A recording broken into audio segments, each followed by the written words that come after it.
Hello friends, आप सभी का इस चैनल पर स्वागत है। आज के वीडियो में हम प्रश्नावली 5.1 के प्रश्न नंबर 4 को सॉल्व करेंगे। इस प्रश्न में कुल 15 प्रश्न हैं, जिनमें से हमने 9 प्रश्नों को पिछले वीडियो में सॉल्व कर लिया है। अब इस वीडियो में हम 3 प्रश्नों को सॉल्व करेंगे, वो है 10वां, 11वां और 12वां, और फिर अगले वीडियो में 13वां, 14वां, 15वां को सॉल्व करेंगे। अगर आपको ये वीडियो अच्छी लगे तो इस वीडियो को लाइक कीजिएगा, चैनल पर नए हैं तो सब्सक्राइब कीजिएगा और अपने दोस्तों के पास शेयर कीजिएगा। तो चलिए बिना टाइम को वेस्ट किए वीडियो की तरफ बढ़ते हैं। अगर आपने वो पिछले वीडियो नहीं देखा है तो उसका लिंक डिस्क्रिप्शन बॉक्स में मिल जाएगा, या फिर चैनल में भी जाकर देख सकते हैं। यहाँ पर हम प्रश्न नंबर 10, 11, 12 को सॉल्व करेंगे। तो देखिए हमारा प्रश्न है, निम्नलिखित में से कौन कौन एपी है? यदि कोई एपी है तो इसका सर्वांतर ज्ञात कीजिए और इनके 3 और पद लिखिए। कह रहा है कि इसमें जाँच करना है कौन कौन एपी में है। यदि वो एपी में है तो उसका हमें सर्वांतर ज्ञात करना है और 3 पद और लिखना है इसका आगे का। तो चलिए प्रश्न को देखते हैं। हमारा प्रश्न नंबर 10 है A, 2A, 3A, 4A। तो जांच करने के लिए हम D1 निकालेंगे। D1 बराबर होता है A2 माइनस A1। यहाँ पर A2 हमारे पास है 2A माइनस A1 है A, तो घटाएंगे तो हो जाएगा A। हमारा D1 A आ गया। फिर इसी प्रकार D2 निकालेंगे। D2 बराबर होता है A3 माइनस A2। हमारे पास A3 है 3A माइनस A2 है 2A, घटाएंगे तो यहाँ पर भी हमें D2A मिल रहा है। फिर D3 बराबर हो जाएगा A4 माइनस A3। यहाँ पर A4 हमारे पास है 4A माइनस A3 है 3A, घटाएंगे तो A हो जाएगा। इसका मतलब हमारा D1 D2 D3 सेम है, तो लिखेंगे चूँकि D1 is equal to D2 is equal to D3। हमारे पास D1 D2 D3 सेम है, तो अतः हम कह सकते हैं ये जो सूची है AP में है। अतः ये सूची AP में है। जब ये AP में है तो हमें इसका सर्वांतर ज्ञात करना है। तो आपको पता है सर्वांतर हमारा A हो जाएगा। सर्वांतर D बराबर A। अब हमें सर्वांतर मालूम चल गया, तो अब हम इसके आगे के 3 पद लिखेंगे। इसका मतलब हम A5 बराबर लिख सकते हैं A प्लस 4D। यहाँ पर A है, A ही है, A प्लस 4 और D है A, तो हो जाएगा A प्लस 4A बराबर 5A। A और 4A जोड़ा जाएगा तो 5A हो जाएगा। उसी प्रकार A6 निकालेंगे A प्लस 5D के माध्यम से। यहाँ पर A है, हमारे पास ये प्लस 5D है A।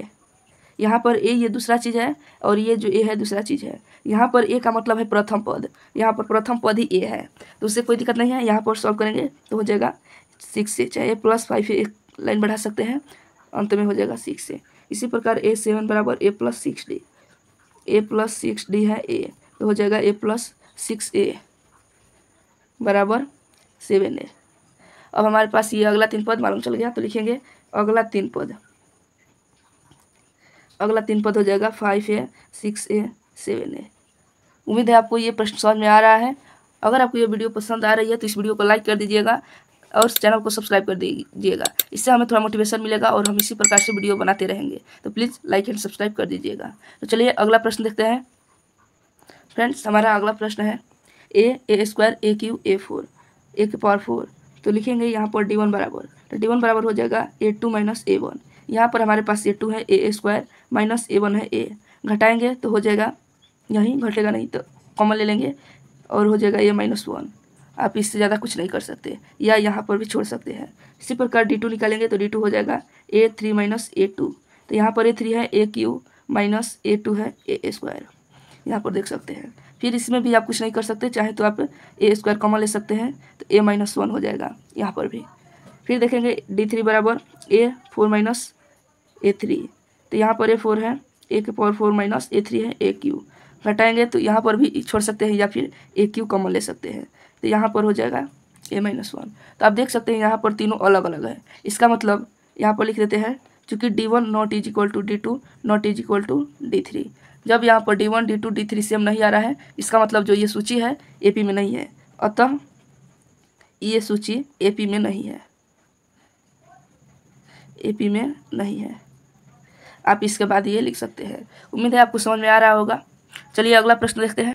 हमारा अगला प्रश्न है √2, √8, √18 और √32। ये बहुत ही महत्वपूर्ण प्रश्न है। इससे अक्सर बच्चे गलती कर देते हैं, वो कैसे आप देखिएगा ध्यान से, समझ में आ जाएगा। तो चलिए देखते हैं। यहाँ पर हमें इसमें भी D1 D2 D3 निकालेंगे। तो D1 बराबर हो जाएगा A2 माइनस A1। यहाँ पर A2 है √8 माइनस A1 है √2। तो बच्चे अक्सर क्या करते हैं, इतना पर ही छोड़ देते हैं। चलिए D2 भी निकाल लेते हैं। D2 बराबर हो जाएगा A3 माइनस A2। तो यहाँ पर देख सकते हैं A3 हो जाएगा √18 माइनस √8। फिर D3 निकालेंगे तो D3 बराबर हो जाएगा A4 माइनस A3। तो A4 हो जाएगा √32 माइनस √18। तो आप देखेंगे तो यहाँ पर कोई भी सेम नहीं आ रहा है। तो बच्चे क्या करते हैं, ज़्यादातर स्टूडेंट क्या करेंगे, तो यहीं पर लिख देंगे D1 not is equal to D2 not is equal to D3। तो इससे ये AP में नहीं है। पर देखिए हमें आगे इसको कैसे सॉल्व करना है, और ये AP में भी है। तो √8 को हम इस प्रकार से पहले गुणनखंड निकालेंगे, ये आपको दिखाना नहीं है।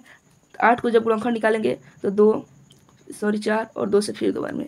तो यहाँ पर यदि आप रूट में 8 को रखेंगे तो रूट में इसको भी रखेंगे, 2 गुणे 2 गुणे 2। तो यहाँ पर आप देख सकते हैं 2 1 निकल जाएगा और 1 2 अंदर ही रह जाएगा। मतलब √8 को हम 2√2 लिख सकते हैं और माइनस √2 ये। इसका मतलब अब यहाँ पर हम घटाएंगे तो हो जाएगा √2, 2√2, 1 √2 घट जाएगा। यहाँ पर देखिए 2√2 है, यहाँ पर 1 √2 है, तो 2 में से 1 घटेगा, 1 √2 बच जाएगा। इसी प्रकार √18 को भी गुणनखंड निकाल के इस प्रकार से करेंगे तो यहाँ पर हो जाएगा 3 √2। आप जांच भी कर सकते हैं, जब 3 अंदर जाएगा तो 3 का स्क्वायर बन के जाएगा, तो 3 का 9 और 9 दूनी 18। इसी प्रकार √8 को लिख सकते हैं 2√2, घटाएंगे तो इसका भी √2 आ जाएगा। उसी प्रकार √32 को यदि गुणनखंड निकाल के करेंगे तो यहाँ पर हो जाएगा 4 √2। जांच कर लीजिए दोबारा, तो 4 का अंदर स्क्वायर होगा तो 16 दूनी 32। √32 को हम इस प्रकार से लिखेंगे और माइनस √18 को 3 √2, घटाएंगे तो √2। देख सकते हैं यहाँ पर सभी में D1 D2 D3 सेम आ रहा है। तो लिखेंगे चूँकि D1 is equal to D2 is equal to D3। आप यहाँ पर अब लिख सकते हैं, अतः ये सूची AP में है, ये सूची AP में है। अभी AP में है तो इसका सर्वांतर क्या हो जाएगा, √2। सर्वांतर D बराबर हो जाएगा √2।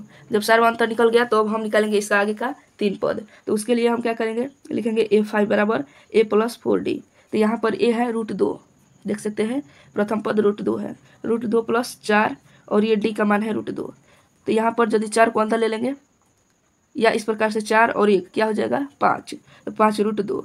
और 5 को जब अंदर लेंगे आप यहीं पर भी छोड़ सकते हैं, या फिर 5 को जब अंदर लेंगे तो स्क्वायर हो जाएगा, तो 50 25 और 2 ले गुणा करेंगे तो 50 हो जाएगा। उम्मीद है आपको समझ में आ रहा होगा। अगर आपको कहीं भी दिक्कत होगी तो आप सिर्फ एक भी कमेंट कीजिएगा, मैं उसके लिए एक नया वीडियो बना दूंगा।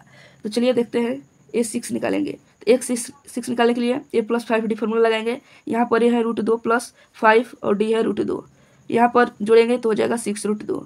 उसी प्रकार अब 6 जब अंदर जाएगा तो 2 6 हो जाएगा, तो 6 का 36 और 2 ले गुणा करेंगे तो 72।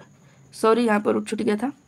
अब इसी प्रकार A7 लिखेंगे A + 6D, तो हो जाएगा √2 + 6 और D है √2। तो 6 1 7 2 और 7 अंदर जाएगा तो 7 7 49 और 49 दूनी 98। अब हमारा अगला 3 पद हो जाएगा √50 √72 √98। अगला 3 पद लिखेंगे, अगला 3 पद। तो अगला 3 पद हमारा हो जाएगा √50 √72 और √98। उम्मीद है आपको यह प्रश्न अच्छी तरह से समझ में आ गया है। अगर आपको ये वीडियो अच्छी लगी हो तो इस वीडियो को लाइक कीजिए, चैनल पर नए हैं तो सब्सक्राइब कीजिए। मिलते हैं अगले वीडियो में, तब तक के लिए जय हिंद जय भारत। प्लीज़ सब्सक्राइब कर दिया कीजिए। अगर आप सब्सक्राइब करेंगे, लाइक करेंगे तो हमें थोड़ा मोटिवेशन मिलेगा और हम इसी तरह से वीडियो बनाते रहेंगे। तो टेक केयर, बाय बाय।